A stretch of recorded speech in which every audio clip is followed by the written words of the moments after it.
Star Trek 57, M23, take 2.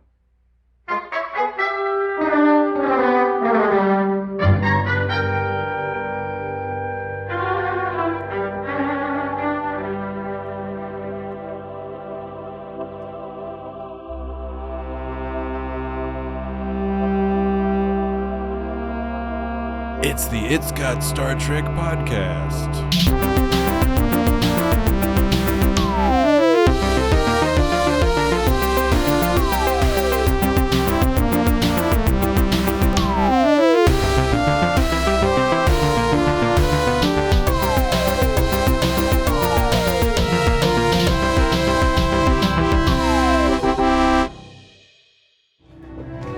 Here we go.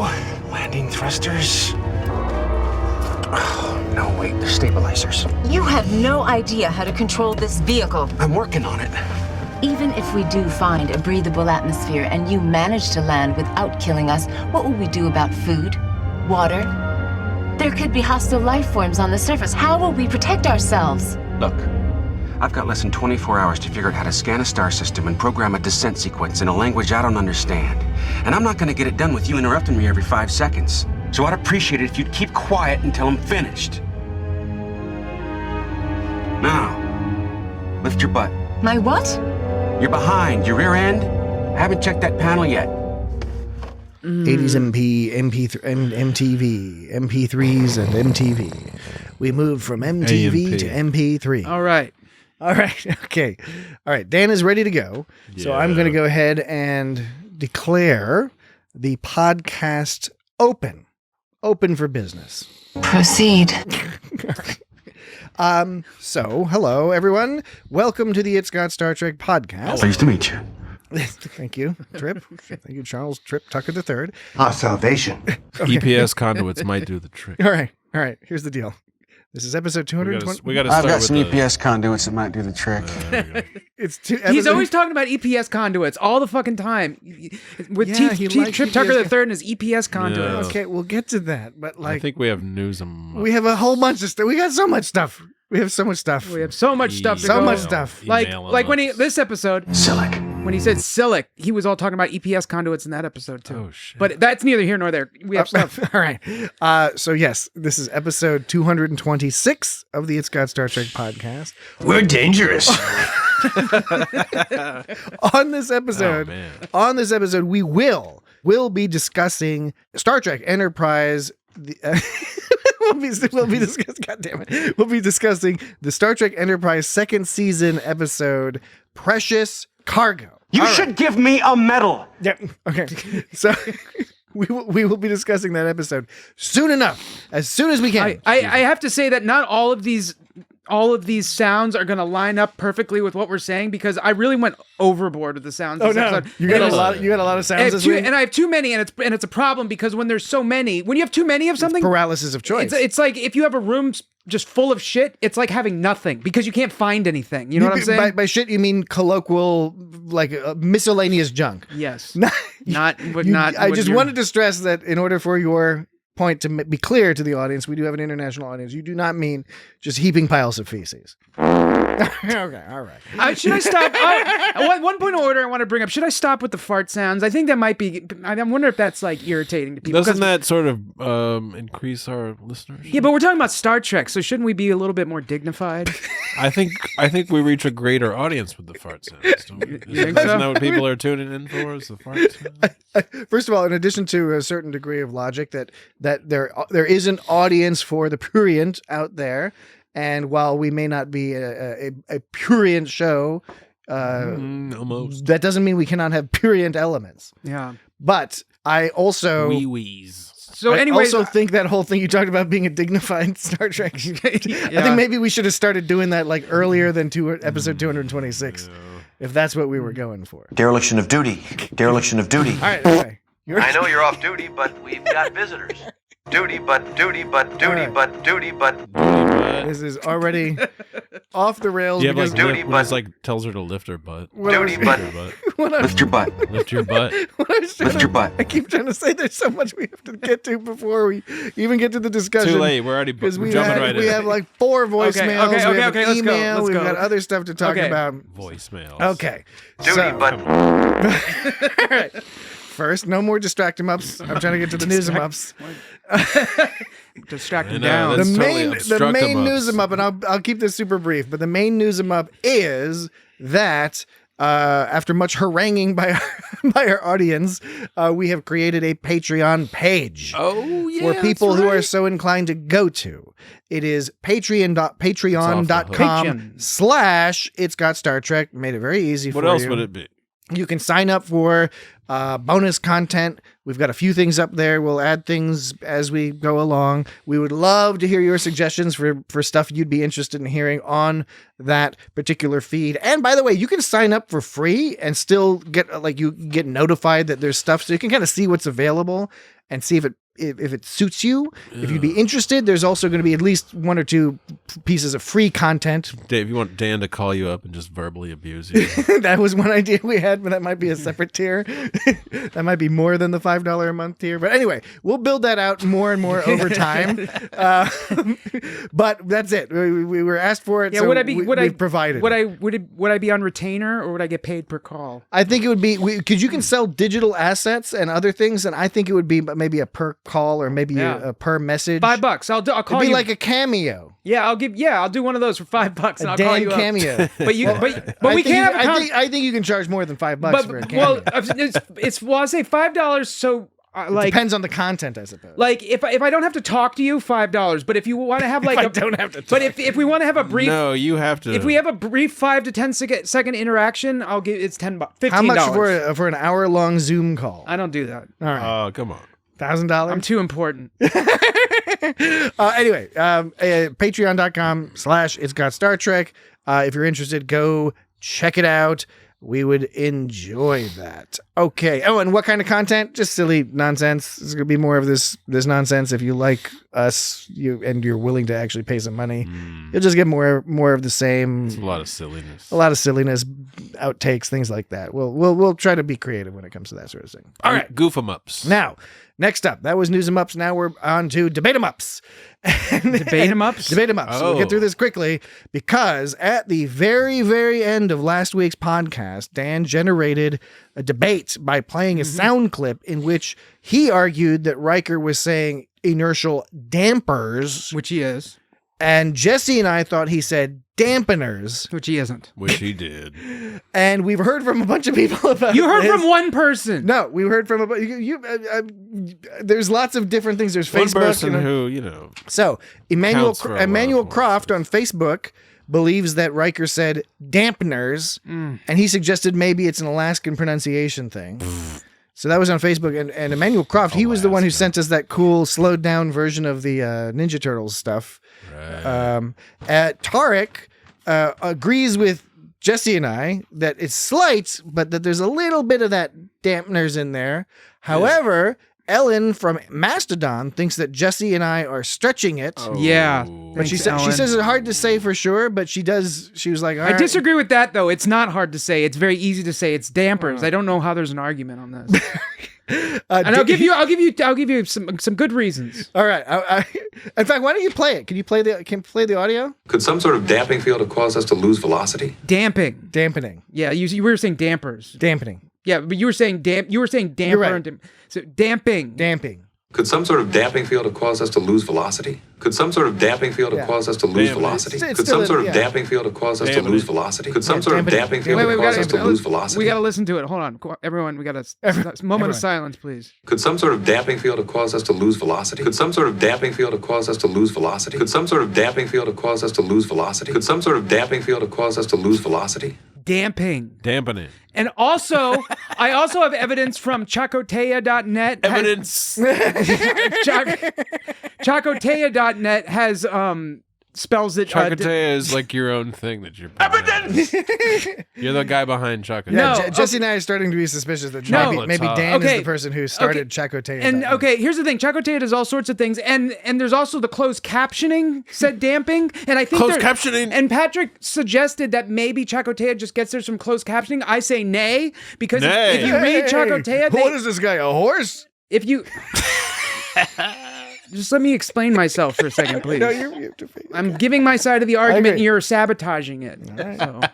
Sabotage. Sabotage. So, anyways, what was I saying? Okay, yeah. forgot, dude. Chakotay.net. Chakotay.net has damping, and Patrick suggested that it was the same as the closed captioning. They just got it from the closed captioning, and I said no because if you read Chakotay.net, they add their own little footnotes isn't the right word, but these little interjections, like when Uhura got into that upsetting battle on that one episode of TOS, and it said in closed captioning that Uhura, it had their script, right? But then they put a little note in there that says Uhura exits the room with all of her gear fully intact or something like that. They add little inserted notes there. So that's why I say it's different than the closed captioning. They both say damping, and considering the history of TNG saying dampers instead of dampeners, it would follow that they would say damper instead of dampening. You make Could solid. some sort of damping field have caused us to solid lose argument. velocity? That's all a solid argument. I still hear damping. But I would say that I often read the closed captioning, and it's just like that's certainly it seems like that it's a transcription of what is heard, and like you can hear it one way or you can hear it a different way. What It's is not heard? necessarily heard. Not necessarily. So Hoid. here's the thing I don't about that. necessarily hear it that way. No, see, and you're right. That's possible. It is very possible that it got it wrong. But then you'd also have to say that Chakotay.net got it wrong. And you'd have to say that they both got it wrong, which makes it even more unlikely. Combined with the fact that it's already unlikely And that what they would is get it this wrong. Chakotay.com? And it's already combined with. It's Chakotay and the Mach. okay. It's already combined. Look, it's possible. There Okay, is. okay. I will give you a small percentage possibility that it's possible that it's dampening, but like I think so many things are stacked against it. All right. That there's no question in my mind. It's like it's not like you know how in science and stuff. It's like it's never zero. It's Science. never. Oh, there's no such thing as There's no 0 or 100%. Right, It's right. like you can say for all intents and purposes it is 0% to me, but I admit yes, there is a possibility out You there. guys all up in the quantum mechanics, am I right? Probabilistic fields. Son of a bitch. Am I right? All right. So that debate, I guess, will continue. Jeez of flip. We do have to keep moving on though, because we have so much other stuff. I did want to say my own thing real quick. But I thought you just did. Would you No, like to say something of your own? Okay, what's your own Dan? thing? Oh, you have an? Is it your own debate 'em up or news It's 'em not up? a debate. It's just Is it a distract 'em It's up? just something that I didn't notice a couple episodes. Is it that a I was tangent-em up? I was listening to the episode and I noticed this thing that was talked about in The Visitor. And I was at the time when I was Visitor? listening to it, I was like, I didn't really comment on that, but that was a weird thing. Patrick, you were talking about what makes a good host. Like you were reading from a list of like. Oh, yes, I forgot about that. Yeah, The Visitor. Oh shit! partially failed. Like reading tips on being a It's good. like, that's a why good- this episode's not called The Host. How to treat visitors. Yeah, and one of them was, which I thought was really bizarre, and I'm surprised they didn't comment it on the time. At the time, was when you said one way to make a guest feel welcome is don't ask them to remove their shoes. Yes, I remember. And I was listening to it, and I was like, that's really fucking weird. I know. Why do people always make you take your shoes off when you go in there? Well, this one is saying don't ask them to remove their yeah, shoes. I'm saying Yeah. that's I'm. So you're I down agree with that? that? Yes. But like, it's weird. but dude. some people consider that like. Be at home. This makes you feel more at home. See, you're not wearing shoes like us. We're it seems it can be construed as welcoming, depending on where you're coming from. Yeah, that's I how think- how they trap you at the And house. I think that's the danger of that suggestion is that it, Then depending. where do your shoes go? Somebody could take your shoes. I think the while they're not on Where your do feet. they The problem. And then it's time to go, and it's like, where's my shoes? The It's like I'm stuck here because my shoes are gone. The problem with that suggestion is it can be taken from different perspectives. It could be construed as polite or impolite.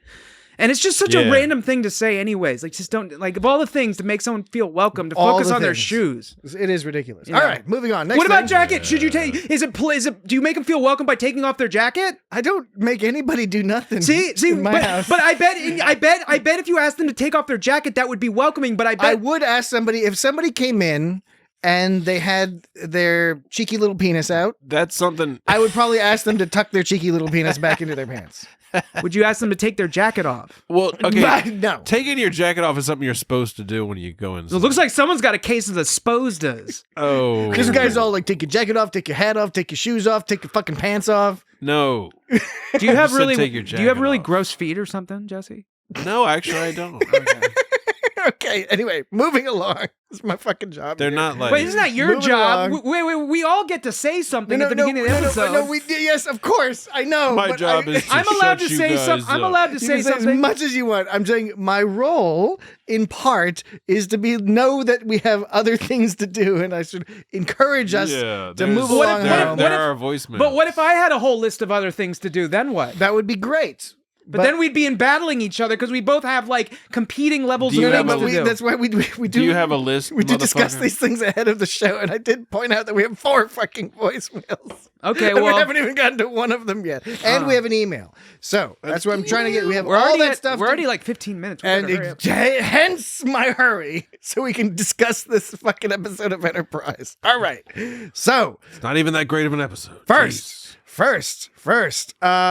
What are you waiting for? Continuing this theme of debate, Star Trek debates, we have a voicemail from Isaac from Unplanned Trek that I actually missed. He emailed this a couple weeks ago, and I missed it, but I did want to play it because it is relevant to another debate that we have been having. Hey guys, Isaac here. For some reason, I can only record for exactly 90 seconds. Wait, we've played this. So I'll make the most of that. Don't interrupt me. Do not. I'm sorry. Look, guys, there's some things that I've known to be true all my life. The sky's blue, leaves are usually green, other things. And I've known that Raphael is cool but rude. And you guys have discussed that. And I've just known, I've held that to be true all my life until Patrick kept pressing the same button. And it just sounded like he was saying, cool but crude, cool but rude, cool but crude, cool but crude, cool but rude, cool but crude, cool but crude, over and over until I started thinking, is he saying cool but crude? And maybe he is. I mean, I'm not really helping there with the maybe.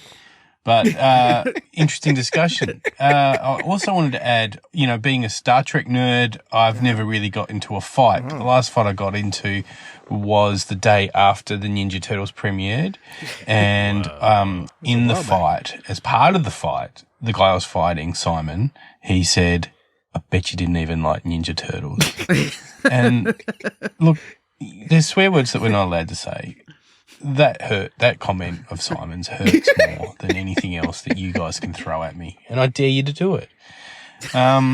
Anyway, I'm glad I brought that up. Rock on London. No, fuck. Rock over London. Rock on Chicago. News 'em ups. They're on the rad. Time for a break. No, it's not yet time for a break. Although I can see what he's saying. That was pretty.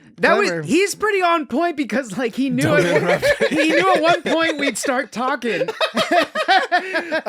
did. Hey, that was kind of spooky. Hey, there's that unplanned trek. It might be very fucking planned out for all we know. So wait, what was he saying? He was saying that he got in a fight because someone told him he didn't like the Ninja Turtles. How old was he when that movie came out? He got in a fight. He said the last fight he had gotten into was when the Ninja Turtles came out, like the day after it came out, and in the course of the fight, in a trash talking manner, one of the opposing child said, "I bet you didn't even like Ninja Turtles." That reminds, which is offensive. This, when did Ninja Turtles come out? 1990. This isn't perfectly comparable, but like that reminds me of the time in third grade.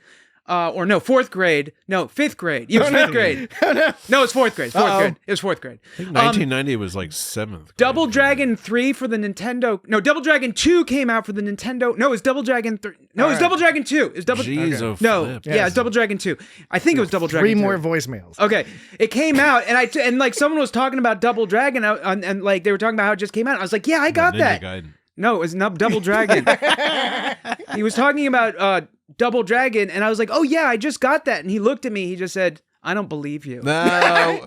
And I was just like, I was speechless. I was like, what? I did. He's like, I was like, and I think you've mentioned this before. Yeah, what school is that? And I said to him, I was like, you don't believe me? Why don't you believe me? And he goes, I don't know. I just don't.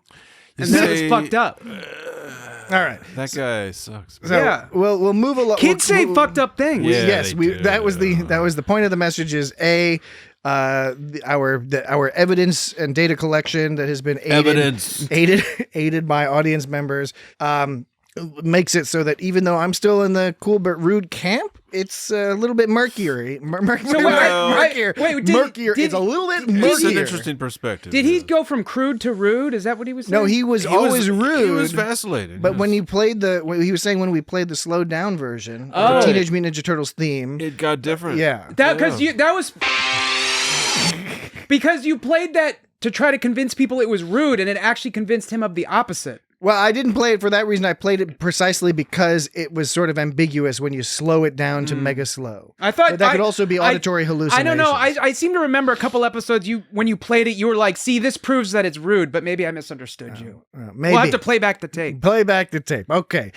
Continuing on, we do have another voicemail from Grayson about Dan's algorithm. Hey guys, how's it going?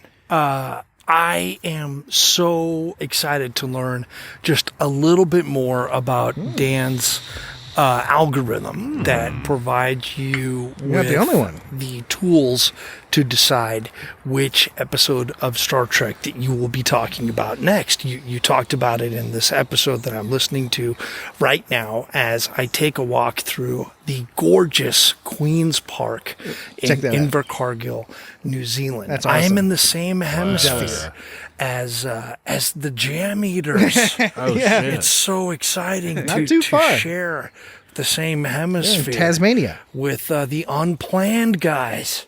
It's amazing. Anyway, I can have see a that. very long plane ride next week to come home. And I'm hoping that I can influence the algorithm a little bit by, maybe throwing in some keywords about an episode that I hope maybe you might be able to discuss. There are certain parallels for many episodes that I think you might be able to work, Sabotage.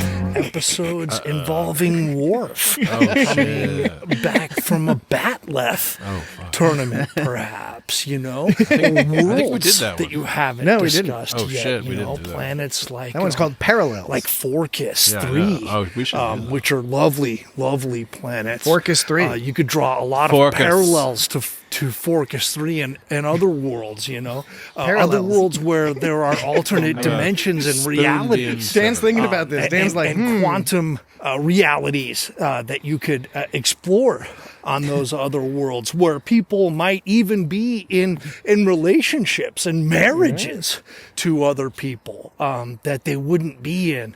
Except it's not the mirror universe. So, yeah, own I'm thing. just hoping that the algorithm will draw some parallels to things and maybe inspire you guys to speak about some other episodes moving on into the future. So, all right, thanks guys. Really looking forward to hearing your next episode on my long flight home. Kia ora. See you later.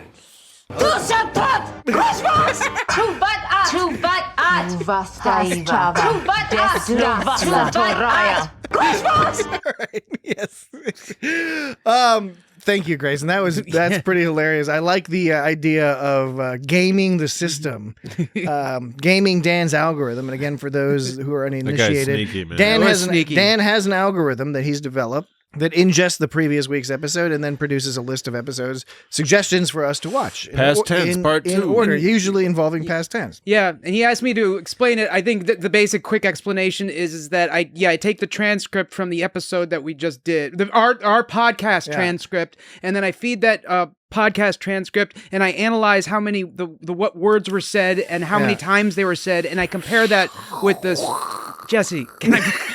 No, you've officially lost Jesse's interest. And I'm still interested. And I take it and I compare it with this all the Star Trek scripts most of the Star Trek scripts out there. All of them?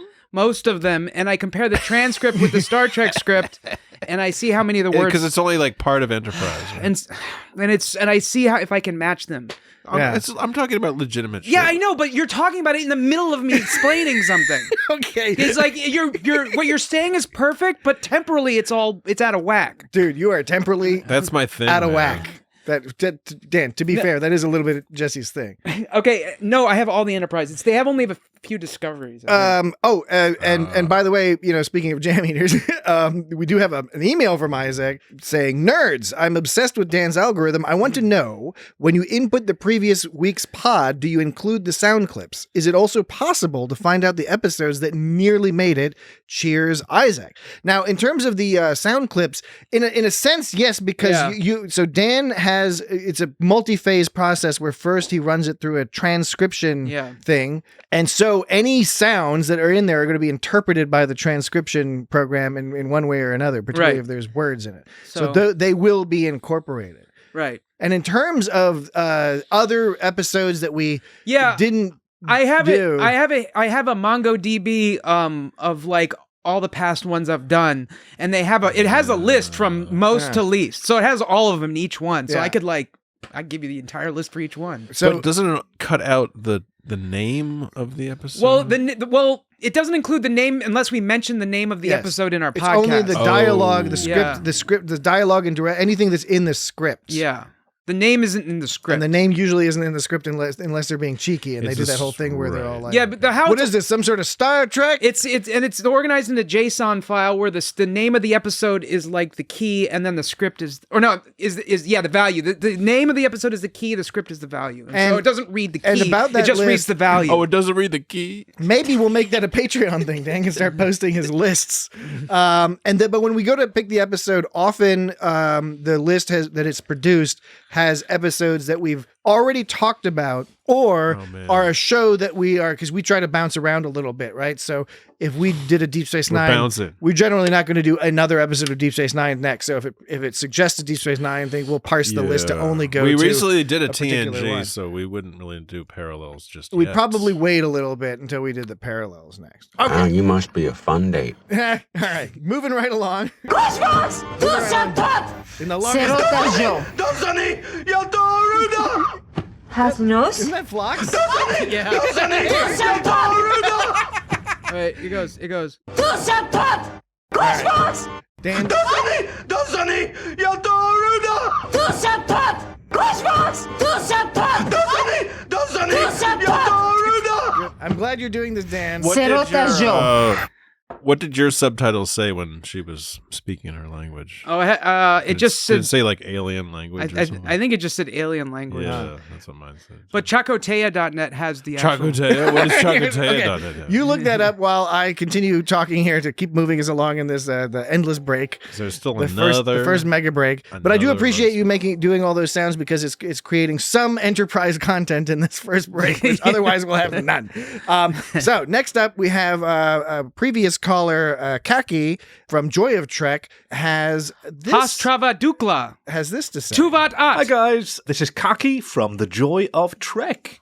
Thanks for playing my voicemail a few episodes ago. I loved hearing your responses, but I also realized that I talk a lot and I don't leave any room for you guys to get a word in edgewise. So sorry for that. And this time I'll make sure to leave in some pauses. Our salvation. Ah, see? Good. Like that one. First of all, sincerely, Dan, thanks so much for the in-net explanation of your process producing and organizing these sound effects. I'm even more impressed with the amount of work that you put into it, because it's pretty fantastic, and it seemed like Patrick and Jesse were just as interested as I was. I thought it was awesome. Thanks.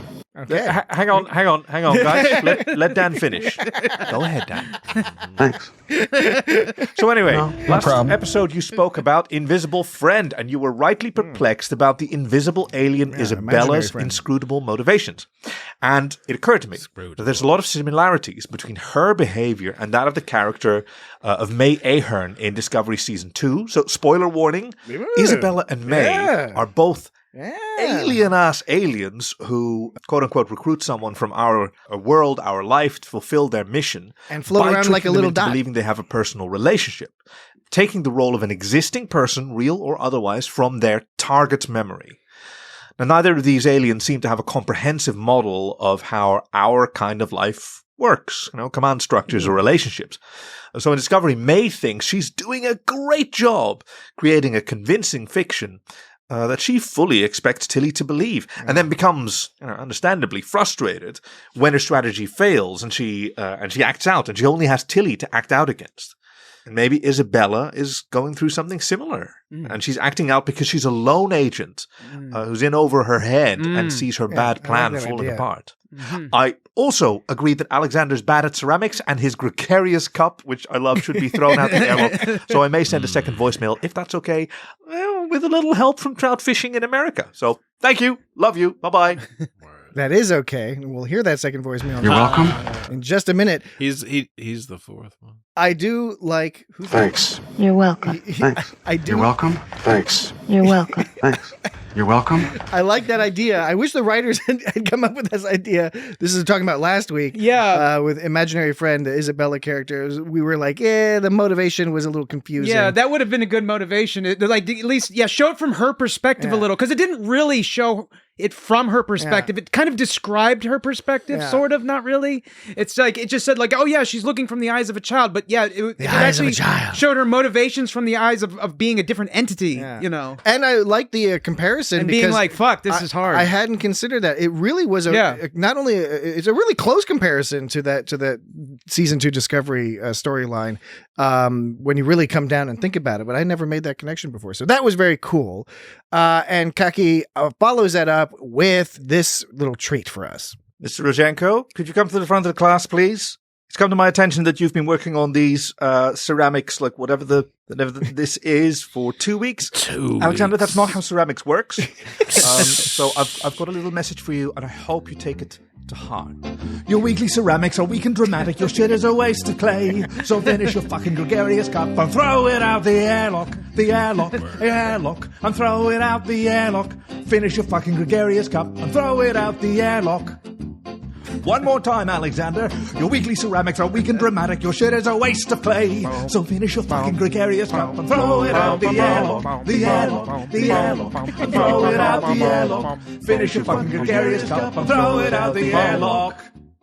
Brilliant. That was amazing. Yeah, that was awesome. Yeah. Well, people are so fucking talented. We should get more voicemails like that. Yeah, that was kick-ass. That was super awesome. I like that we become so predictable with interruptions that now we have not just one, but two. Two people doing the That's interruption. even more hilarious. Yes. That was a great little ditty. And also, I think if you were unaware of the Joy of Trek podcast or were seeking more reasons to give them a try, I think you've just got a very good one right there. The Joy of Trek podcast can be found, in podcast land, where all the podcasts live.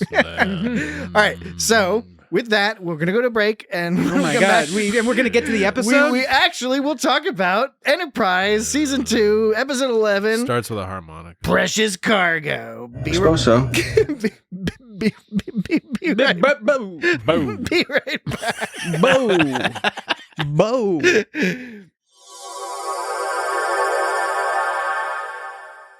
All right, we're back. We're back. We're back in business. Star Trek business. Star Trek Enterprise business. Specifically.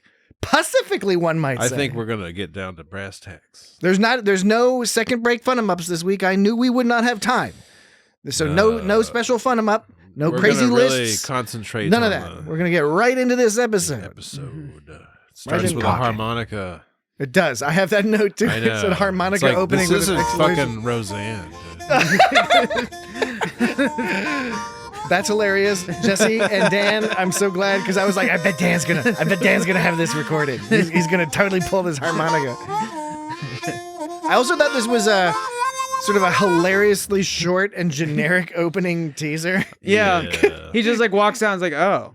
Right, some weird ship is all coming in. It was a cool looking ship. And the harmonica thing, I kind of get what they were going for, but I do, but I don't. Okay, here's the problem. I think they were going for, he's the down home Charles Trip Tucker the third, and he's just enjoying his relaxing time by playing a harmonica. And is it supposed to sort of emphasize like this idea because he's with this princess who's all fancy and she keeps calling him a dirty commoner? And is it supposed? I hadn't thought of that. I think you're absolutely right. Try to make him seem more down home. The only thing missing was a fucking bit of fucking wheat sticking out of his mouth. Yeah. Is it like trying to make him him the and opposite. a guy with a one-string guitar in the background. It was trying to make him do everything like a princess wouldn't do or something, which is Okay, I don't know. Though. I think I think a very good point because I hadn't thought of that. Let's hope I get this right. I only think it was a good point because I hadn't thought of that. That's what the previous sentence clearly means. To be honest, I hadn't really thought about it. But okay, so yes,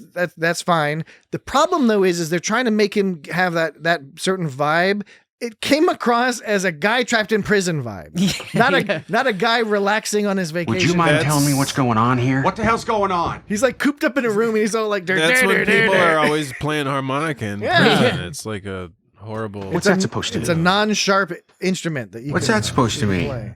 Would you mind telling me what's going on here? What's that supposed to mean? What the hell's going on? What's that supposed to mean? What's that supposed to What's mean? that supposed to Would mean? you Would you mind telling What the me hell's what's going on here?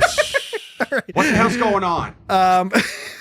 What time? Beg your pardon? I didn't hear it. Maybe since you guys use the closed captioning, was it Rytelian cargo? Rytelian. And was it cargo pirates or pilots? I think it was. I think it was pilots. What's a pilot? Because pilot makes more sense. Wait, it was this. We thought they were cargo pilots. Right? Okay, yes, pilots. It sounded to me Cargo like pirates, pilots. and I was like, why is Archer being so nice to these pirates? They claimed you were their passenger. I like how he says that for some reason. They were like alien goofies or something, like from Goof Troop. They claimed you were their passenger. passenger. Both They of claimed those you were their guys. passenger. Stare at the moon with my girlfriend.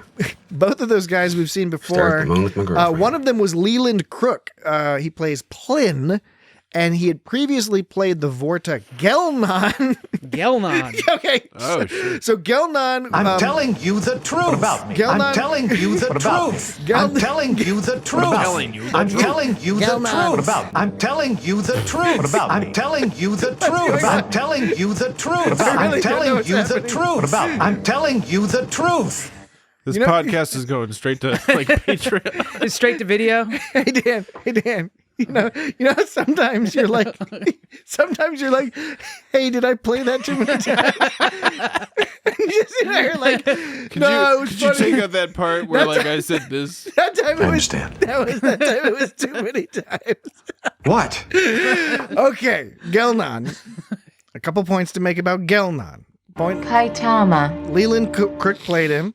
Gelnon was a Vorta in Deep Space Nine, in 2 episodes of Deep Space Nine. First, in One Little Ship, which we discussed in episode 73 of this podcast, and in Honor Among Thieves, which we discussed in episode 158 of this podcast. Now, the other thing I was thinking about is that Gelnon is one of the most stereotypically alien, nerd-derived alien names. Yeah. Gelnon. I'm the Vorta Gelnon. Vorta Gelnon. Bow before me. My name is. Bow before me. I am Gelnon. He can never harm me. I'm too valuable to them. Sounding like Conan O'Brien for some reason. Gelnon. So yes, that's who that was. The space bozo or whatever name you were. Smellanoids. Whatever you were calling them. They can were. see that. Oh no, but they looked like Goofy from like a Disney Goofy, but like Oh, you an mean alien version? Well, I didn't get the Goofy look. You mean like Goofy? Yeah. Yeah, I don't know. Dude, do you have a big snout? Well, no, but it looked Gorge. like sort of like the cartoon like Goof Troop kind of. I beg your pardon? I know. I'm not. Did we watch the same episode? I'll have to go back and look to see what you're talking about.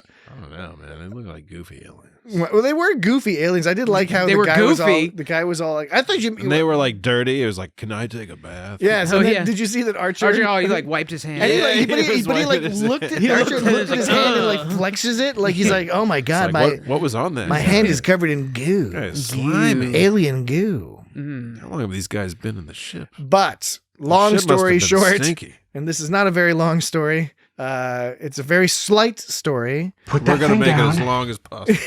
It's a very slight story, but it does star Padma Lakshmi, who was famous for being on Top Chef. Oh my being God, the host way of you Top Chef the way you said for that 20 seasons. you said Padma Lakshmi. Yeah, Padma Lakshmi. But for a second I heard Padma Lakshmi.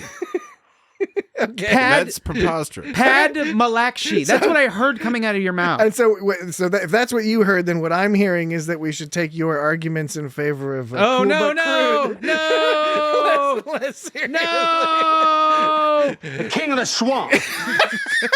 That's so silly. All right, so yes, The king of the swamp. All right, so this story is very basic. It Lift starts your out. butt. It's like a sleeping I'm the beauty. one in charge. It's like a sleeping beauty, very overtly like with the translucent coffin and all that stuff. It's Sleeping Beauty here will never know there was a problem. and I appreciated that they called it out right away. And then Hoshi called him out right away for staring. Which was funny. You know, you know what she was doing. I wasn't staring. Hoshi walks in and has that little conversation. Then he's all like, you know, looking at what's her name? Kaitama. Looking at Kaitama. And then Hoshi has this look on her face that says, she looks over at Trip, and then she's like, the look on her face is like, oh, this is going to be a Trip episode. And then she gets up and walks away. I also think that this is like Lone Star and Princess Vespa. Yes, this is very much like that or whole Han thing. and Leia. Who is Hoshi? This kind of thing happens like over and over again, where like they all like hate each other and then they just start smooching. Yeah, Humphrey Bogart and Katharine Hepburn and it's a Hollywood African McQueen. thing, yeah. Now hear this. The minute we get out of here, the first thing we do is dump the matched luggage. Who is that? Now you hear this, whoever you are. You will not touch that luggage. And furthermore, I want this pigsty cleaned up. I will not be rescued in such filth. Listen, on this ship, I don't take orders, I give them. This is my dream boat, sweetheart. Dream boat. Sweetheart? I'm the one in charge. I know, right? It's like the same thing. Yeah. It's hilarious. There's very little dry wood. He'd never harm me. I'm too valuable to them. Like all her lines kind of sounded like that. Kaitama. That's Kaitama. Is that why you, because earlier in the episode you said you recorded a massive amount of sound clips for this particular episode? No, I was trying to get just good Trip ones, and I think I just like so went you a lean little more overboard. heavily into the Trip ones. Yeah, but then I ended up taking a bunch of hers because the way her delivery, like I hate to say this, but I feel like her acting was better when she was speaking Creosian or whatever. There's very little dry wood. This is meant for one person. I have that in my notes. Just the quote. There's very little dry wood. There's very little dry wood. I like that. We may begin our descent. I agree with you, Dan. Will we be able to breathe? Wait, this one. You're touching me. You're touching me. You're bleeding. I agree. I doubt they would. That this is not Is your entire species so ill-mannered? Like the highest caliber acting, which is fine. I mean, that's not necessarily unusual on Star Trek. Unusual. Because she was still, I thought, very charming and had a good presence, and there was a chemistry between her and Charles Trip Tucker III. But yeah, there's some of those lines. They're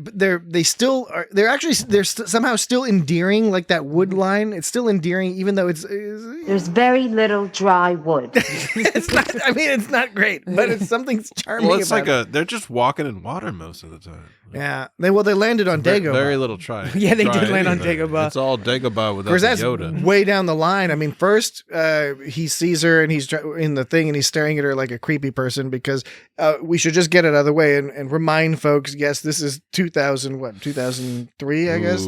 I wasn't staring. Those are the bad old days. I forgot to look it up, but it was like that was the whole idea where they were like, in order to counter the over sexualization of women, they were just like, we'll also over sexualize men. Charles Tucker III.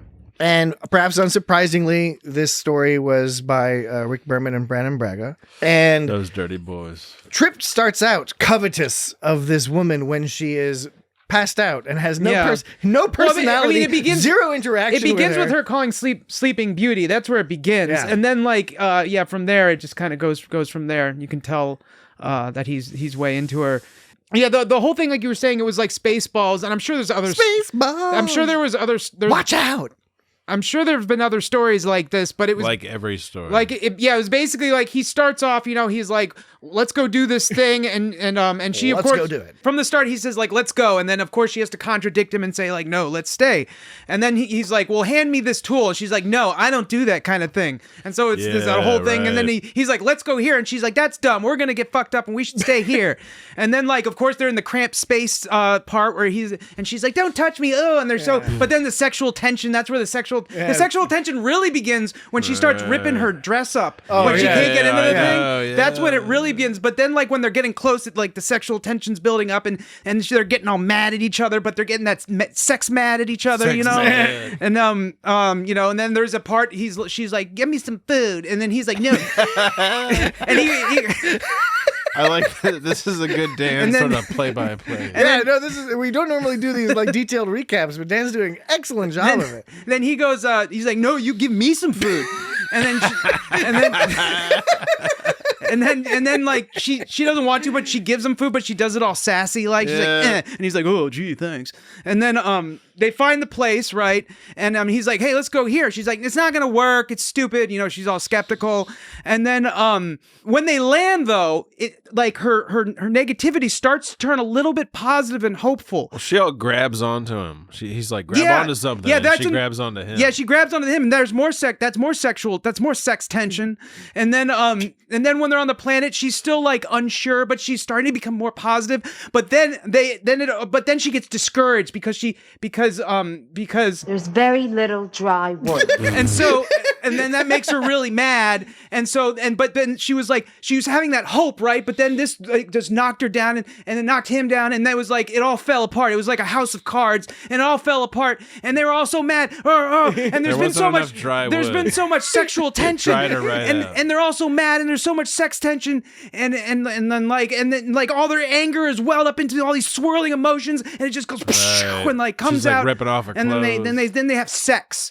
And then they fuck, but really, and then he's like in his like Starfleet issued like sexy undies, sexy blue undies. Now, part of me thinks that they just made him all. That's my butt. Part of me thinks that the only reason they made him get all mad. It's a bad time. Part of me thinks that the only reason they made him get all mad and yell at each other right before they like made out and did it was just to make it seem cuter. I don't know. Oh no! Look, this is the most predictable and tropey, whatever the best adjective is. It's like that. This is the tropiest of episodes ever. It's so tropey to have like two people arguing with each other, and then it happens like all the time. But that's why this one felt forced, because she was actually starting to feel positive for a while. Usually, it begins with an argument. Like when they do those anger sex moments, it begins with an argument. This one, they argued at the beginning of the episode, and then they started like actually feeling positive. But then it just all fell apart. And then it was a cool ending. So it kind of felt like they forced that anger sex part a little bit, but yeah, the landing scene was pretty tight. Like the whole like all the suspenseful kind of landing action. I think part of what goes to explain what Dan's concerned about is, to me, it felt like a kind of a series of vignettes.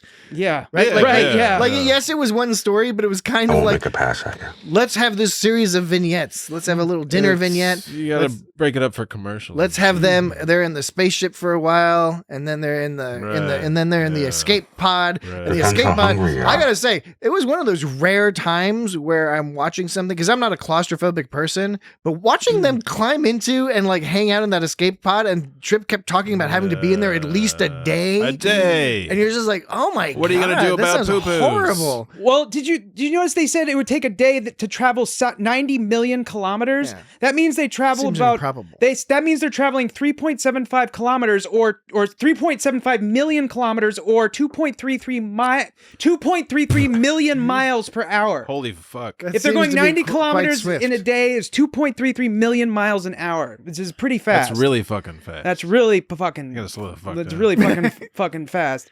But yeah, the escape pod. I was all hit some shit. I was all confused about like the sort of like the spatial like spatial logistics of how that escape pod left the ship versus how they sat in it. It didn't make any sense. It squirted out. Yeah. Like which way were they? They were space pods are always like now. Do you when you're in a space pod? Do you think you need to be?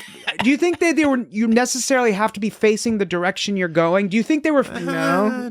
Do you think that which way do you think they were facing? Because they went down and they squirted 90 degrees. The space pods are always sort of like intended, like you're gonna land on a planet. Okay, or float around. Okay, where do you think that the hatch to enter the space pod is? I think from the top. It was from the top, but that means that they would have to be walking. Dan, okay, to the audience at home, Dan is holding his hands together with one flat and the other perpendicular to the other hand. So he's making like a T shape, but it's an upside down T. So when you walk perpendicular to now his hands are parallel.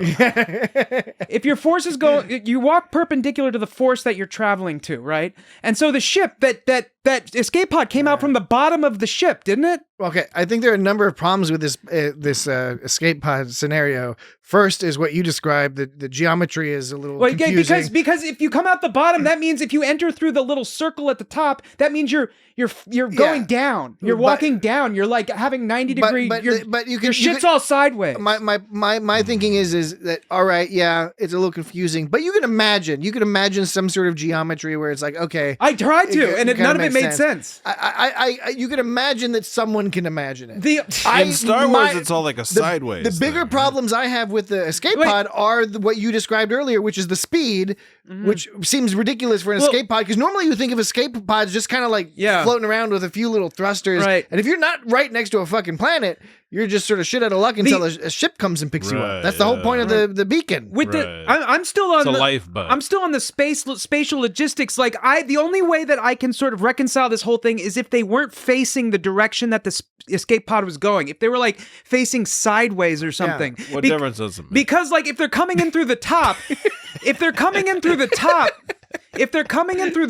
that means that they would have to be facing that top as they were leaving, because that's the way it turned, which just doesn't make sense because they weren't. They went in the hatch. The worm turns. When they went in the hatch, they were facing 90 degrees to the left, which means that they would be facing one of the rounded edges, but it wasn't going forward towards the rounded edge. It was going towards the flat cylindrical edge, the flat side of the cylindrical edge. Yes. And like it would mean that they would have to be walking downward. So how do you They'd think be sideways? That's a pickle, man. And given everything that you've described, another thing I thought about was how it's difficult to determine port and starboard on a cylindrical vessel. That's just absolutely. And depending on your They rarely turn out the way you expect. depending on your orientation within said vessel. Help me open this thing! Said vessel. Not Sid Vicious and not Simon Ferocious. Simon Ferocious. I learned a fact that I did not know previously is that Freddie Mercury, at least on one occasion, kept enraging Sid Vicious by referring to him as Simon Ferocious, because Sid Vicious's real name was Simon. Right. Anyway, that's a funny story from the land of music. Lift your butt. England. Haven't checked that panel yet. You're behind. Your rear end? Haven't checked. You're behind yet. Haven't checked your rear end panel yet. Haven't checked your butt yet. Haven't checked. You're behind yet. I think I found the landing thrusters. Okay. My what? And earlier you're like, I don't know if we should play the fart sound effect. I think I found the landing thrusters. My what? Haven't checked. You're behind yet. Haven't checked your rear end panel yet. We're taping this on Groundhog Day, so haven't checked your butt. Let that be the excuse that we're taping this on Groundhog Day, and that's why you keep hearing the exact same thing over and over and over again. Haven't checked your rear end panel yet.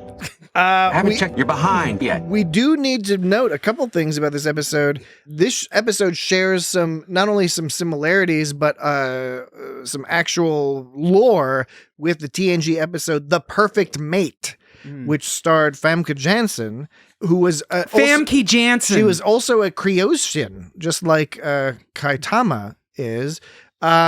And it was another episode where it was, she was in a cocoon and being delivered to be the perfect mate for some whatever. And that's a good episode, actually. But we haven't watched that one yet. Famke Janssen. Yeah. She was Jean Grey. Yes. And, that's right. And they have the same spots, right? Famke Janssen's character and Padma Lakshmi's character. They have the same spots, and those spots influence the design, the revised design, or the design of the revised trill. Oh shit! On Deep Space Nine, where they changed from the floppy foreheads to the spots. That's great. Yeah. Okay. I don't know. I thought it was mildly interesting. What? I'm Creation, mildly interested. All right. What's that supposed to mean? How about it? It also has some overlap, although not directly, with the TNG's The Dolphin. Do you remember The Dolphin? When Wesley The falls, Dolphin? the Dolphin? dolphin. Yeah, I know. Is that the like- dolphin? is not that- not the dolphin. Dolphin? Is that what you go after Like- you hang? like Flipper? Is that after you hang out with the whale? You go to the dolphin, Wait, I don't get it. Octopus? the shark, Okay. shark and the dolphin. Okay, I got it. Yes, but anyway, that was a person who is being escorted to become the leader of their planet, right? So Yeah, it's the heir to the throne. we mention these things just because it's going to be obvious to at least some folks that this episode pulls a lot of stuff from not only other media but just other Star Trek episodes. And it's not a bad thing. It's just we're observing that is indeed the case. What do you think it means to cross the subspace threshold? It doesn't mean anything. It doesn't mean anything because he's just Subspace he's is talking about communication. he's just talking about they falling out of warp. Yeah, crossing the subspace threshold. It's like going from speed of sound to not speed of sound. You know what I'm saying? Does it mean they're going faster than subspace? I don't know. Why don't they just Nobody's use warp for messages then? It should have gotten. Why don't they just use warp for messages? that cup they were drinking from, it all looked like some cup you'd buy on Amazon or something. Well, It's like Walmart or something. It was always cool on Star Trek how the Looked prop like a people NASA would find these toilet. really cool different types of cups and mugs and wacky stuff like This that. mug. Mm-hmm. That mug. Those mugs. Those mugs. Before we get too far along in the episode, or even though we're jumping all over the place here, What's that supposed to mean? it means that I wanted to mention the whole universal translator bit, which again was another one of those quote unquote cute It's my universal translator. cute scenes. It's of course it just comes across as sort of magic. Right. But when I was watching the episode this time, I've seen it many times before. I saw it when it first aired. And back then it's like, okay, universal translator, that's just straight up magic. But nowadays with all the AI stuff, I don't know, it seems sort of plausible that like you'd have a little device that would very rapidly be able to figure out somebody's language. Even at the last episode in Imaginary Friend. Imaginary Friend, even in that episode when Troy was all like saying, "Computer, tell me about my calendar this week." Like back then, that was magic. That was magic back then. And Yes. that's totally that's so 10 years ago. or I something. commented earlier before we were recording the podcast that I looked over at Dan, who was intently organizing his sounds on his various tablets over here. You're touching me. And the light was reflecting off the screens from the screens off of his glasses, and Had a glint in his and eye.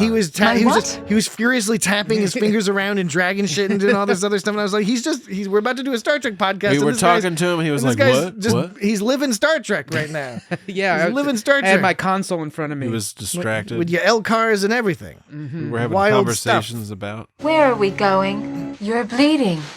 Will we be able to breathe? Perhaps you'll find out.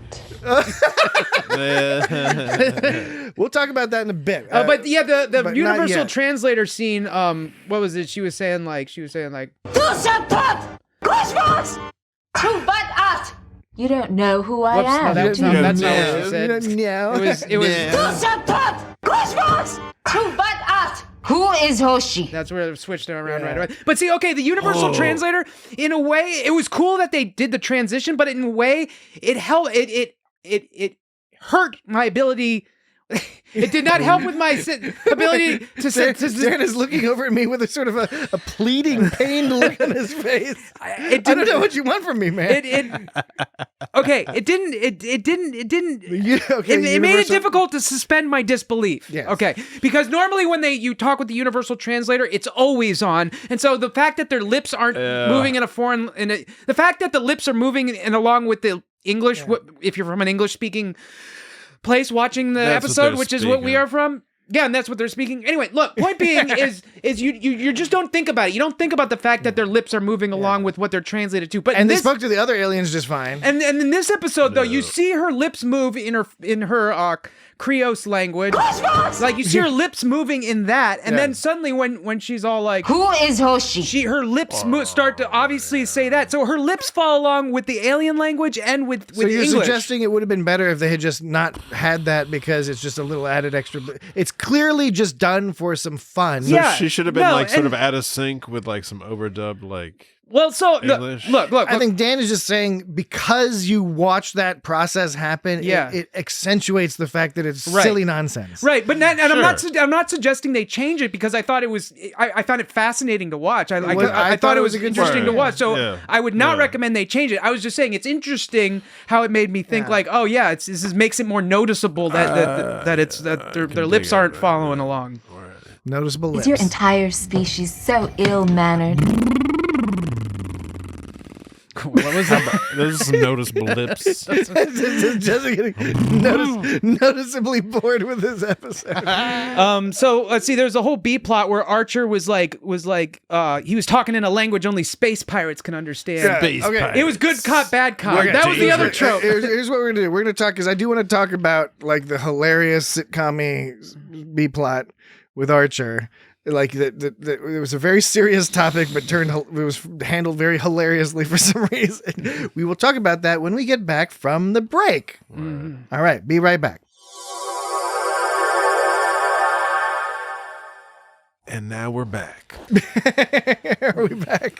Dan was just giving me shit. Okay. Did you fall in? He always says that. He's like, "Did you fall in?" You won't survive without my help. I'm way too big to fall into a toilet. Well, you could partially fall into a toilet. I don't think so. No. I don't think so. Yes. You must be one hell of a diplomat. Archer. We were going to talk about Archer. So first of well, all, what I was saying the different things. Okay. What were you going to say, Patrick? Well, I was just going to what I was going to say was that from the beginning of the episode, the first thing is Archer's being all nice and like, "Hey guys, come on over. We're just going to hang out and have a good time." And then Archer starts feeling a little like when Archer is like asking them like, "Can we go to your planet and hang out?" And they're like, being cagey about it. He's like, "I don't know about these guys. They're being a little cagey." Right. When Trip is kidnapped, that's when Archer is like, "Oh shit, fuck this mode," and he's like wants to get in on them. Mm-hmm. One of the guys escapes onto the ship. He leaves behind his friend, Plyn. Mm-hmm. Plyn is being interrogated, at first just the normal way.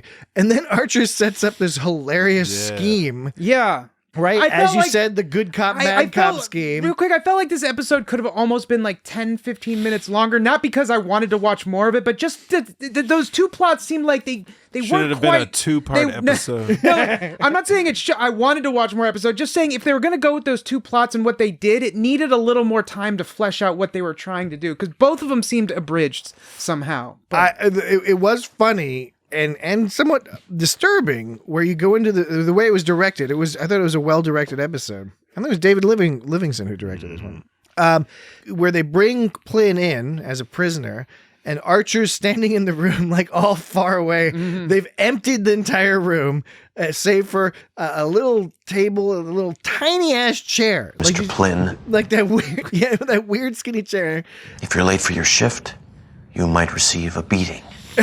And Archer, considering that his best friend in the whole world, the chief engineer of his still basically experimental spaceship, has been kidnapped. Archer's having a boatload of fun. Yeah, here he's just having the time of his life. And so right, and I wasn't clear about. So okay, these guys are obviously working as sort of like independent, sort of like dudes. Yeah. But this is like, season 2 Archer. Season 3 Archer would have just kicked the shit out of this guy and tortured him. So Goff like totally threw Plyn under the bus essentially. Yeah. He just left him there, and Plyn was all pissed off at Goff. So on one part, Plyn was like trying to play like I'm a victim too, even though that's kind of bullshit. In a way, he kind of was. Yeah, like because he was clearly like the sort of comical underling guy. Yeah, so Archer and company were the company sounds pretty Archer awesome. and company were victims of Plyn and Goff, like and Plin was a victim of Goff. So in a way, Plin was a victim of Goff. But on top of that, he was trying to play dumb, like he Gelbon.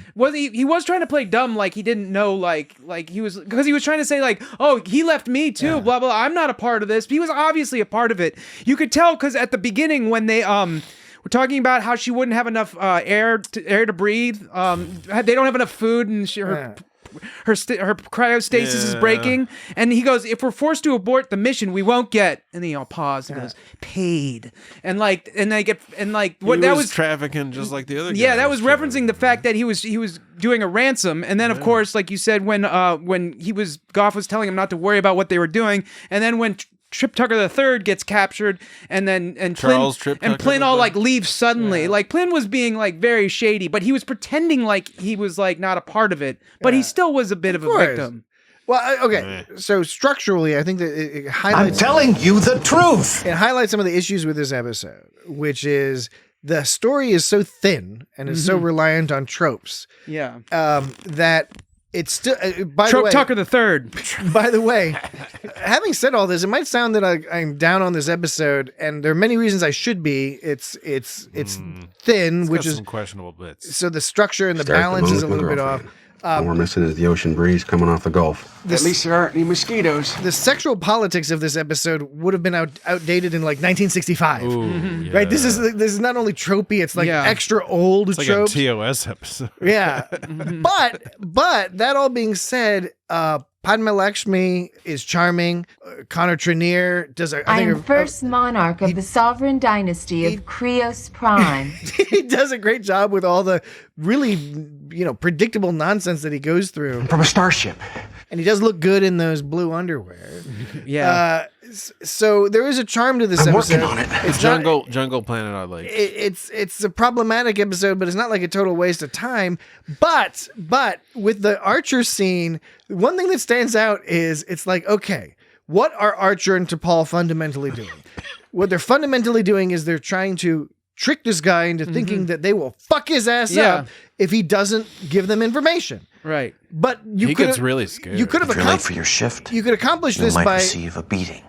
by doing what Archer suggested initially, which was putting him in an airlock and threatening to space him. Yeah, that's what I was saying. He was speaking in a language the pirates cannot understand. He was They're always like I have the spacing same people. thing written. Like he was planning to space him. If you think somebody's susceptible to giving up information if they feel their life is threatened, you can, even if you know you're not actually going to do it, you can then threaten their life in a very efficient way, which is throw them in an airlock or threaten to shoot them in the head or something. But instead, they have to orchestrate this hilarious charade, and that's because they had to fill time. They just had to fill out space in this episode. From the very first thing he tried, part of the story. the very first thing he tried to do was the very first thing he did was threaten to space him. But then he like paraded him around like he was some super prisoner, and Reed was being all serious and shit about it, And they were talking about. I have a minor correction. And they were talking about like they were like going to bring him in front of this official tribunal. Look, I have a final. I don't mean to interrupt, but there is a minor nuanced correction. Don't mean to interrupt. I do. I mean, I do mean to interrupt, but I apologize for it. But it's appropriate to provide this information No now offense is intended because it might impact other aspects of our analysis. And that is I noticed. I beg your pardon? I noticed, particularly on the second viewing, that Archer does not actually ever threaten to space the guy.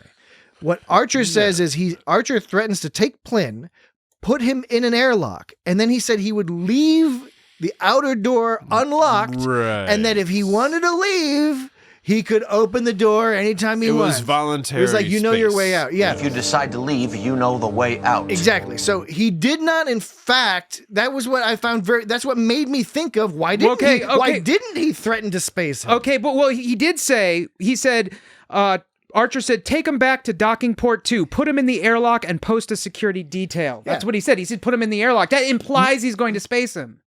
Look, I know that there's a little bit of an implication there. An implication. But what he actually says is put guards on him, which means they're not doing anything right now. You don't put guards on somebody you're immediately throwing into space. No. So I know if he's putting guards on me, that means I'm being held there. Secondly, he says, I will leave the door unlocked, the outer door unlocked. He's specifically saying, I'm giving you the option. He's making a joke, basically, saying, if you don't like it here, you know how to leave. and that was, by jumping out the airlock.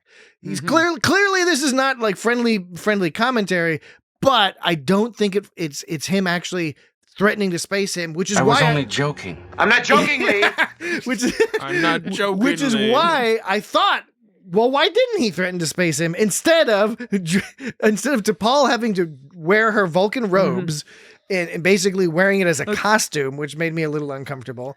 For the purpose of lying to this fellow to make him fear for his life. Yeah, he made it seem like they were like this really militant crew, and then like I said, they were marching him around and saying that like there's going to be a tribunal, and then he was like, "Wait till you meet my boss. Like, if you think I'm mean, oh man, like you better watch out for her." She's really going to bust. Which already sort of didn't make sense because he's the captain, and it's like, wait, why is she suddenly all elevated? And then he talked about like how they've lost crewmen because of T'Pol, and then like Archer, and what also doesn't make sense. Then he all bows to T'Pol to make it seem even more like militant. And that's exactly what I'm thinking. It was like they are laughing their asses off. Archer's bowing because he's snickering and he's trying to hide it from the guy. He's like, "Oh, this is so funny." I know. He's like, "I'm about to bust mine." He's like, "This guy's about to shit his pants." Yeah, but I know. I thought there was going to be a more like, look at this guy. All they were doing was trying to get information on where they were. I thought there was going to be some kind of sneakier action going on, but there was really they didn't need to go through all that shit. Yeah, you're right. All they could have done is just threaten to kill him.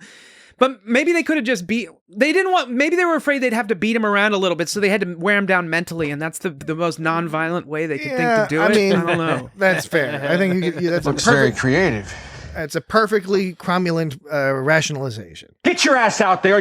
We're not going to hurt you physically. We're just going to wear you down mentally. But it does work. And then, of course, we've already touched a little bit on the landing of the escape pod with Trip and Kaitama, and that whole sequence, which was kind of interesting. And they land in Dagobah. They get all sweaty and gross.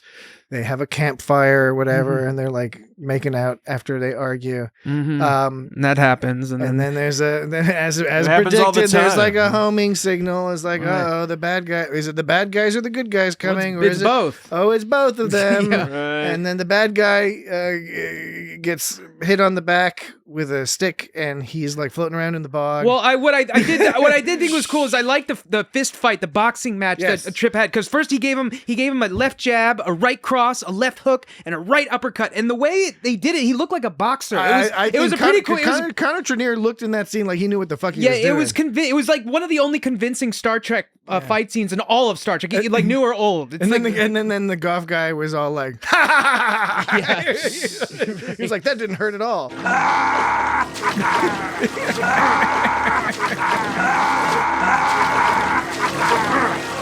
There's very little dry wood. There's very little dry wood. It's just so we can talk. It's just so we can talk. It's just so we can talk. It's just so we can talk. It's just so we can talk. All right. Did you notice that Kaitama by the end after the ripping of the dress, all the stuff they went through, she's basically dressed like Jane from Tarzan? Yeah. Which was clearly on purpose. Yeah. Yeah. Again, super tropey. It looked like, and they were talking about like that food they were eating. It just looked like beef jerky. They made it sound like it was all nasty. Alien jerky. It was just some kind of jerky. Yeah. Depends how hungry you are. Dried mango. Yeah, it made me pretty hungry. I won't make a pass at you. Now get your ass out there and don't come back without an armful of dry wood. But there's very little dry wood. Oh no. There's very little dry wood. Now get your ass out there and don't come back without an armful of dry wood. There's very little dry wood. I haven't checked. You're behind yet. So remember when Trip does the whole like dress up a sticks, put the uniform on sticks with like a gourd head? Yeah. The shoot the dummy trope. The shoot the dummy trope. We've seen that before recently in Star Trek. O'Brien did it in that episode of Deep Space Nine, Paradise, which we discussed in episode 202 of Star Trek. Yes, O'Brien escapes and then he puts his uniform on some thing. But it was very Chief O'Brien. Again, it's not just tropey generically speaking, it's tropey Which even episode? within it was Paradise, where they're like with the people who think not having technology is cool, but it turns out they're weird. You know, Paradise. Why am I blanking on this? Did we do this recently? Yeah, dude, not that long ago. It's episode 202. Oh, that was like weeks ago. Okay. I don't know what long ago means for you. So yes, while there was very little dry wood, I will say that one thing Keep looking. This episode made me think about was that as much as I do really love new Star Trek, I'm a fan of all the new Star Trek to varying degrees, but I enjoy all of it. These types of episodes are the ones that remind me, or these are the ones that make me think about how much I miss these sort of slow, silly episodes where it's nothing, it's a little fluffy, and we don't have all day. Yeah, maybe we don't need to be spending all the energy producing this type of stuff. I get it, but I don't know. Sometimes there's something a little comfortable about watching a somewhat disposable episode of Star Trek or whatever. It's fun to have an excuse to let the characters be as silly as they want to be. Yeah, you know, there was nothing. Try different things. I mean, technically there was stuff at stake. Apparently there were lives at stake, but not really. You never got that feeling like anything bad was going to really happen because it was so tropey or just like there's no way anything serious is going to happen in this episode. I don't know. I like some of the effects were kind of interesting. Like when the cargo ship breaks free of the docking clamps, it like all crumples and there's like little giblies coming off of it. Penis gibli. Yeah, it looks all floppy and it flops. looks all goofy. It looks so weird. And when they let the ship lets the ship gas out on them. and then the big green cloud of warp gooblies. Warp gooblies. And then the escape pod was going through the sky onto the planet. That was kind of neat. Yes. And and speaking good production and actually maybe this speaks to like when I was talking to earlier about how the escape pod dimensions and spatial properties didn't make any sense. Maybe this speaks to that because I was talking about how it didn't make sense what direction the space pod was going in versus how they got in versus how they were the escape pod versus how they were sitting in it. Yeah. At the end when they were towing that ship along, it was on there like sideways. That's it was right. like strapped to it sideways. Because they could do that now because they had the technology by the 2000s. So maybe that ship is just like a sideways wacko ship. Wow, it's the classic joke in all of sci-fi is why do ships always meet each other on the same planet? Yeah, right. Yeah, of course. You can do whatever you want, ships. I know they can do whatever they want. It's 3D space ships. Come on, ships. Why What are aren't you you even upside thinking? down? It's just interesting that they chose this episode to finally show, because they never show ships docked sideways like that. It's finally interesting they chose this episode, which never show ships. which also had a scene of spatial confusion for me due to the escape pod. Spatial confusion. Spaceship Sounds confusion. like a great name for an album. So it's no coincidence that they had that weirdness Maybe with even these. a band. There was no coincidence that they had that weirdness with the escape pod, and then they also had a ship docked sideways. I say it was no coincidence. No coincidence. No coincidence at all, sir. I fully support you in this quest. No coincidence, Globus. Haven't checked your butt yet. Haven't checked your rear end panel yet. I think I found the landing thrusters. What other? Do we have any? My what? Round 'em ups, or what do we call them? What odds and ends? I liked when I don't know if you have this. For some reason, this stood out to me when Tripp was talking about like going down to Chatkin Point. Oh yeah. Oh yeah. Actually, that's interesting that you should say that. Is it interesting? Yeah. How interesting is it? It's this interesting. Are you gonna push the button? No, there was no button I was pressing. Oh, you don't have it? I do have something. You keep saying you have push the something, button, but then dude. nothing's happening. I don't know what's happening. Are you going to talk about Chatkin Point? Chatkin Point. You know where there's plenty of wood. There's plenty of dry wood at Chatkin Point. Stare at the moon with my girlfriend. All we're missing is the ocean breeze coming off the Gulf. Stare at the moon with my girlfriend. Actually, I have a game. Stare at the moon with my girlfriend. Okay, I have a game, and this game is which one is correct and which one was spliced. All right. So this is modified or unmodified? Modified or unmodified? Modified, edited or unedited? Check. Here's number one. I used to drive out to a place called Chatkin Point. Okay, now here's the other. Chatkin Point. Now here's the other one. All right. I used to park along the shoreline and stare at the moon with my girlfriend. You want me to play them again? Yes, please play them again. Choice one. I used to drive out to a place called Chatkin Point. Choice two. I used to park along the shoreline and stare at the moon with my girlfriend. The second one is the edited one, but that was very interesting. Yeah, the second one is the edited one. It was very interesting. How'd you know that? It took me a second. It took me a second when I figured out that the beginnings were the same. Yeah. And then I used my years of editing experience. Editing out. To consider which is which. And I gathered that the second one, that there was tonal differences. You're not that much. You're not as much of a sneak as you think. Oh. you have any more games? Thanks. I'm You're glad. touching me. I don't have any more games. I have. I'm glad you had I the can. I check can have and some point. buttons I can press if you want me to press some buttons. Yeah. Okay. Press, You press, press some enough I can buttons. press some. You have buttons. anything about dilithium hydroxyls? Never know there was a problem. Sleeping Beauty here will never know there was a problem. Never know there was a problem. Never know there was a problem. Never know there was a problem. Never know there was a problem. Gonna need some tools from Enterprise. Gonna need some tools from Enterprise. Gonna need some tools from Enterprise. Gonna need some tools from Enterprise. Never know there was a Gonna problem. need some tools from Never know there was Enterprise. a problem. Gonna need some tools from Never know there was a Enterprise. Gonna problem. need some tools from Never know there was a Enterprise. Gonna problem. need some tools from Never know there Enterprise. was no there was no there was no there was no there was no there was no there was no there was no there was no there was Gonna need some no tools from Enterprise. Gonna need some tools from Enterprise. Gonna need some tools from Enterprise. Gonna need some tools from Enterprise. Gonna need some tools from Enterprise. Gonna need some tools from Enterprise. You gotta get one of them looping Never know machines. there was a Gonna need problem. some tools from Hey, Enterprise. Jesse. Hey, You should get a looping machine. Who is Hoshi? And then you Who can, is Hoshi? Dan can play Who sound is effects. Hoshi? And Who Jesse, is you, Hoshi? you can Who record is them onto your Hoshi? looping machine. Who is Hoshi? And then Who you can, is you Hoshi? can loop them, and then you Who and Dan is can Hoshi? fight. You can fight Who audio, is audio Hoshi? fight.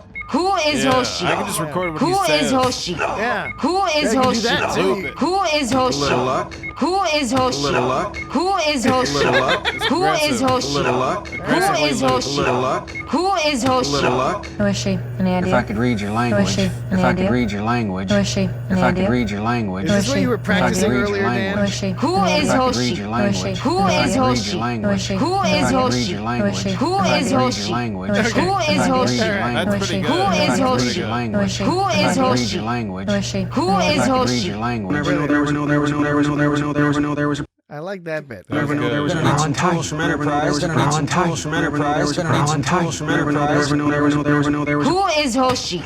Who is Hoshi? Who is Hoshi? Who is Hoshi? Where's the, Who where's is the fart, Hoshi? the fart sound Who effect? is Hoshi? Who is Hoshi? Little luck. Who is Hoshi? Little luck. Who is she? Who If I is could read Hoshi? your Who is language, she? Who is if I could Hoshi? read your Who is language, she? Any idea? All right. It's the same thing over and over again. Yep, that was a thing. Was that exciting? It was super exciting. Yeah, I liked it. Do you like that one? Yeah, I liked it just fine. Okay, well.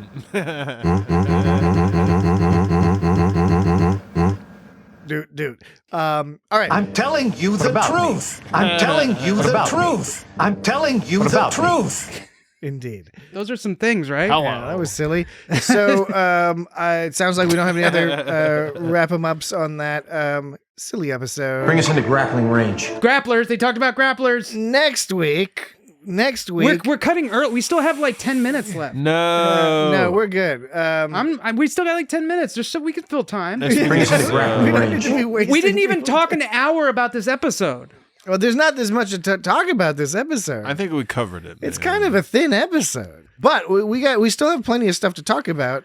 Not just not about this Dilithium hydroxyls, ionized pyrosulfates.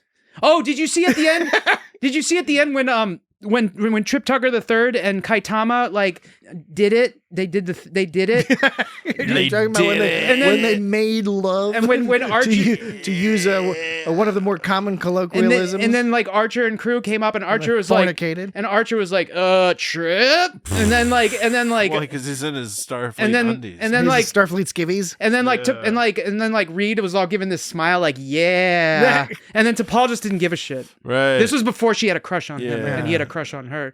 Reed was just mildly annoyed. but Reed was all like, yeah, this guy fucks. Yeah, he was into it. He was really into it in a big way. Yeah. Like I said, the sexual politics of this episode are problematic. Oh, similar to the episode Bound. But here's another speed thing. Warp 2.2, it would take them 5 months to get where they were going, but with Warp 4.5, it took less than 4 days. Yeah. So Warp is on some kind of logarithmic exponential whatever probably you call it. Logarithmic. I think it's logarithmia. It's like the Celsius scale. Or it's like the Richter scale. The Andy Richter scale? Yes, it's like the Andy Richter scale. And if you want to be extra nerdy about it, if I recall correctly, the warp scale in TOS was either more linear or something like that. And then they switched in TNG over to the scale where you can't hit warp 10 ever because otherwise you turn into a salamander. This episode turned into a Cenobite? A salamander.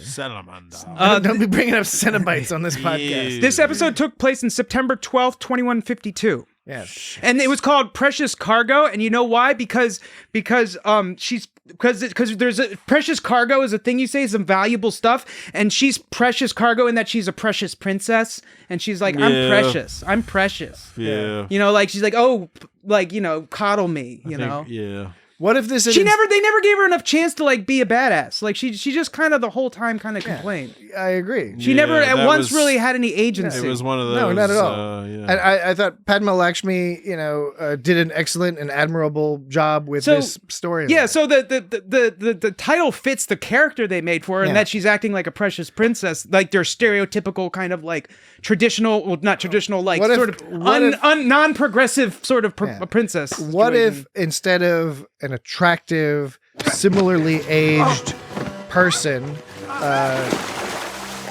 potential partner You're the one who took a swing at me. to Trip Tucker? insulted the first monarch. I'm just a petty commoner, remember? Raised on a primitive. Kissy They're kissy. making out now.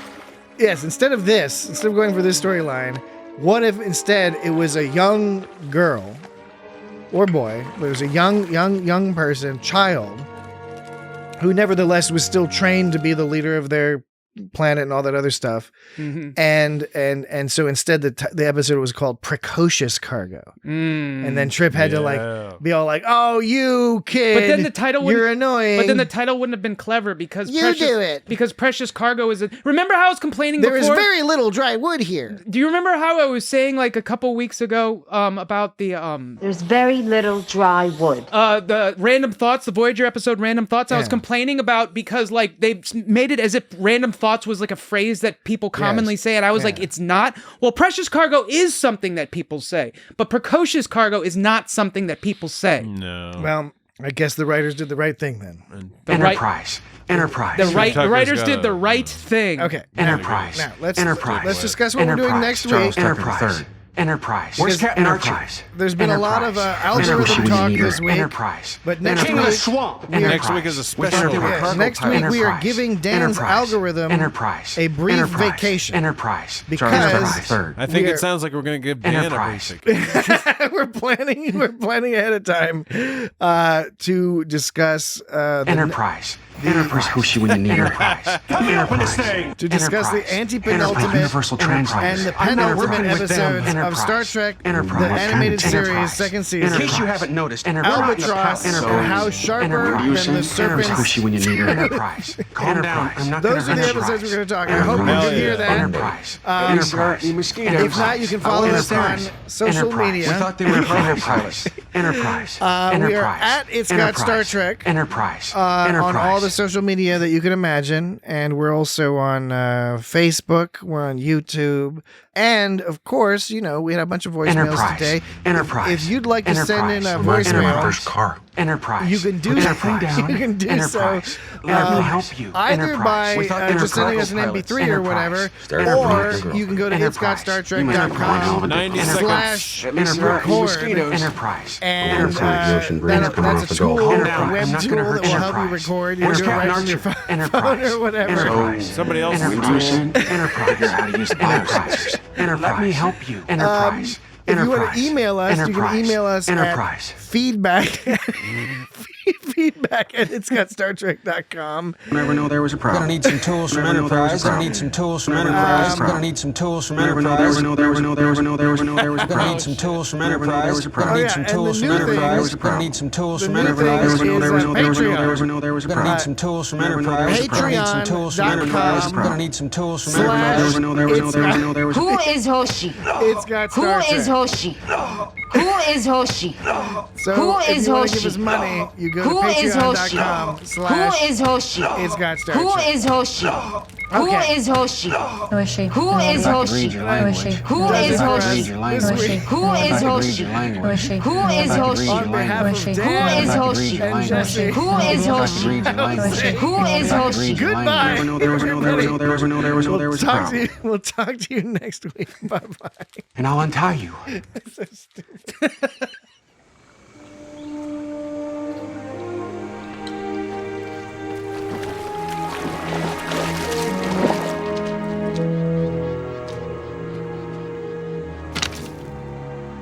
That's the best you could do. There's very little dry wood.